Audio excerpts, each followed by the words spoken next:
Kembali di Kompas Siang, Saudara. Tanggal 1 Oktober pekan depan, anggota DPR MPR periode 2024-2029 dilantik dan memulai sidang pertamanya. Maka Rabu kemarin, MPR periode 2019-2024 menggelar sidang terakhir. Fraksi Partai Persatuan Pembangunan mengucapkan salam perpisahan karena tidak ada lagi di MPR pada periode mendatang.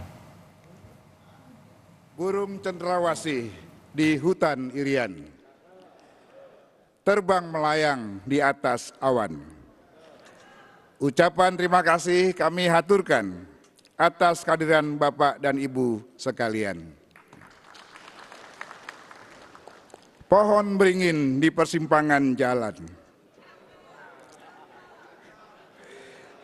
tegak berdiri meskipun diterjang badai dan topan. Izinkan kami menggelar sidang akhir masa jabatan untuk menyampaikan laporan kinerja dan rancangan putusan. Pantun Bambang Susatyo adalah pengantar bagi anggota Majelis Permusyawaratan atau MPR baru, yakni periode 2024-2029. Beringin adalah lambang Partai Golkar. Namun, konteks Bambang berpantun adalah untuk salam perpisahan sekaligus menyambut anggota baru MPR. Sidang paripurna akhir masa jabatan 2019-2024 pada Rabu kemarin dihadiri seluruh para pimpinan dan anggota MPR. Sidang menyetujui dua rancangan putusan, yakni rancangan peraturan MPR tentang tata tertib dan rancangan keputusan MPR tentang rekomendasi MPR periode 2019-2024. Saat menyampaikan pandangan fraksi atas perubahan tata tertib MPR, Partai Persatuan Pembangunan juga menyampaikan salam perpisahan karena P3 gagal lolos ke Senayan dalam pemilihan legislatif 2024. Salam perpisahan ini disampaikan Ketua Fraksi P3 MPR, Arwani Tomafi. Kami menyampaikan permohonan maaf sekaligus juga ucapan terima kasih yang tak terhingga atas kerjasama dan kebersamaan kita semua dalam lembaga tercinta kita ini, Majelis Permusyawaratan Rakyat. Perpisahan bukanlah untuk berpisah, akan tetapi perpisahan itu untuk menambah kerinduan.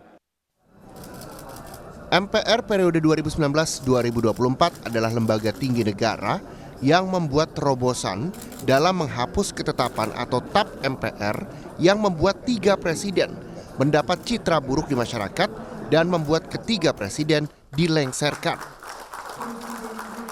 Saat menetapkan ketetapan itu, MPR masih berstatus lembaga tertinggi negara. Sehingga cukup satu TAP, citra politik menjadikan status hukum menempel kepada ketiga presiden. Tapi TAP itu kini gugur karena tak terbukti.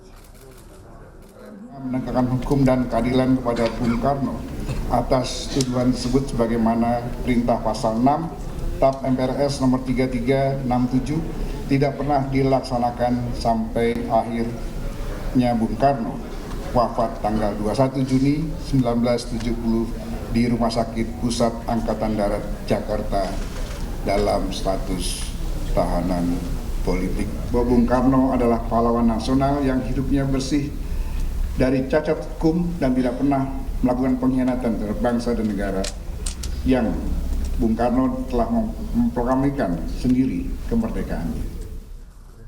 Penghapusan TAP MPR nomor 33 tahun 1967 yang menuduh Soekarno terlibat gerakan 30 September 1965 disambut keluarga Soekarno, proklamator dan presiden pertama Indonesia yang telah menunggu lebih dari 57 tahun.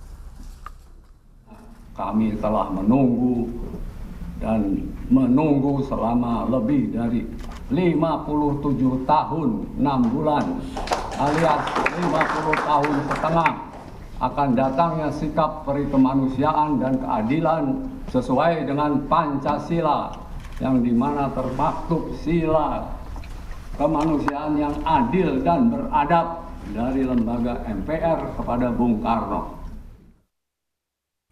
Tak cuma untuk Soekarno, TAP MPR nomor 11 tahun 1998 yang mendiskreditkan Presiden kedua Soeharto dan TAP MPR nomor 2 tahun 2001 yang mendiskreditkan Presiden keempat Abdurrahman Wahid atau Gus Dur juga dicabut MPR periode 2019-2024. Tim Liputan, Kompas TV.